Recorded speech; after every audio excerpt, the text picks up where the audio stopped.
नमस्कार माझ्या गोड मैत्रिणींनो. आता श्राद्ध पक्ष लागलेला आहे. मी तुम्हाला श्राद्धाविषयी म्हणजे पितृऋण त्याच्याविषयी काहीतरी थोडंसं सांगणार आहे. आपले अस्तित्व म्हणजे आपले आईवडीलच नाही तर असंख्य पिढ्यांचे जोडलेले आहे. त्या पूर्वजांनी आपल्याला त्यांच्या जीवनातील संस्कार, मूल्ये, परंपरा आणि आशीर्वाद दिले. या उपकारांना पितृऋण म्हणतात. हे ऋण केवळ संपत्ती आणि मालमत्तेचे नाही तर जीवनातील विधी, संस्कृती आणि परंपरांचे आहे. देवऋण, ऋषीऋण आणि पितृऋण. मानवी जीवनाचे 3 ऋण आहेत. पितृपक्ष म्हणजे पितृऋणापासून मुक्त होण्याचा प्रयत्न करण्याची संधी आहे. म्हणूनच पितृपक्षात श्राद्ध केले जाते.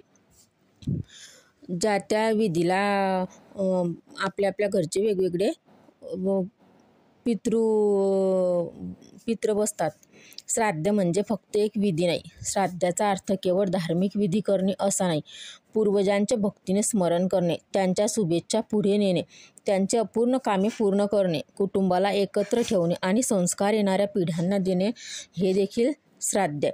उदाहरणार्थ, कुटुंबात दुफळी संपवून एकत्र करण्याचा प्रयत्न देखील श्राद्ध आहे.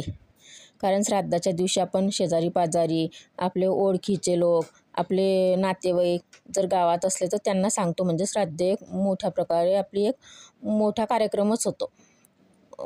पूर्वजांनी शिकवलेले संस्कार मुलांमध्ये रुजवणे ही पूर्वजांची सेवा आहे. गरजूंना अन्न देणे हे देखील तर्पण आहे.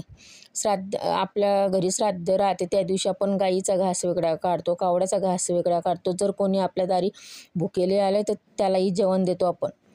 परंपरेतून मिळालेली जमीन, पाणी, गाय आणि वनस्पतीचे रक्षण हे पूर्वजांचे ऋण फेडणे आहे. पूर्वजांच्या नावाने अनाथ, विधवा, विद्यार्थी किंवा रुग्णाला मदत करणे हे सर्वोत्तम तर्पण आहे. मातृभूमीची, जन्मभूमीची किंवा कुलदेवीची सेवा करणे हा पूर्वजांचा आदर आहे. पितृऋणातून आपण मुक्त कसे होऊ? पितृऋणातून मुक्त होण्यासाठी आहे श्राद्ध. श्राद्ध पक्षात पितृपक्ष काही विशेष कामं करण्याची परंपरा आहे, ज्यामुळे पूर्वज प्रसन्न होतात आणि आशीर्वाद देतात. तर्पण करणे, पूर्वजांना पाणी, तीळ आणि कुश अर्पण करणे. ब्राह्मण, गरीब लोकांना अन्न देणे हे पूर्वजांना अन्न पाठवण्यासारखे मानले जाते. पक्षी आणि गायींना अन्न आणि पाणी देणे. कुटुंबात सुसंवाद हा पूर्वजांच्या ऋणातून मुक्त होण्याचा मार्ग आहे. हा त्यांना समाधानी करतो. ध्यान आणि प्रार्थना, पूर्वजांची नावे लक्षात ठेवणे आणि आपल्या कुटुंबाचे मूल्य, एकता आणि समृद्धी द्या असे म्हणणे. तर तुम्ही आता श्राद्ध कसे कराल?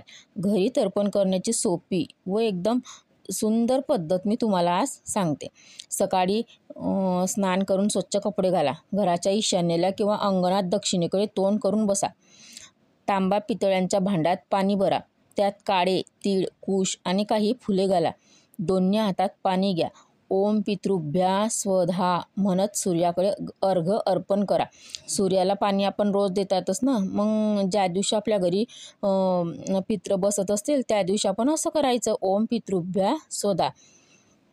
एका रुंद तांब्याच्या भांड्यात काळे तीळ, गाईचे कच्चे दूध, गंगाजल आणि पाणी ठेवा. ते पाणी दोन्ही हातात भरा आणि उजव्या हाताच्या अंगठ्याने त्याच भांड्यात टाका. हे करताना 11 वेळा पितरांचे ध्यान करा आणि नंतर पितरांचे ध्यान करा. आणि म्हणजे आपल्या घरी जे आपले म्हणजे आजी बाबा जे वारले असतील त्यांचे नावं घेत चला.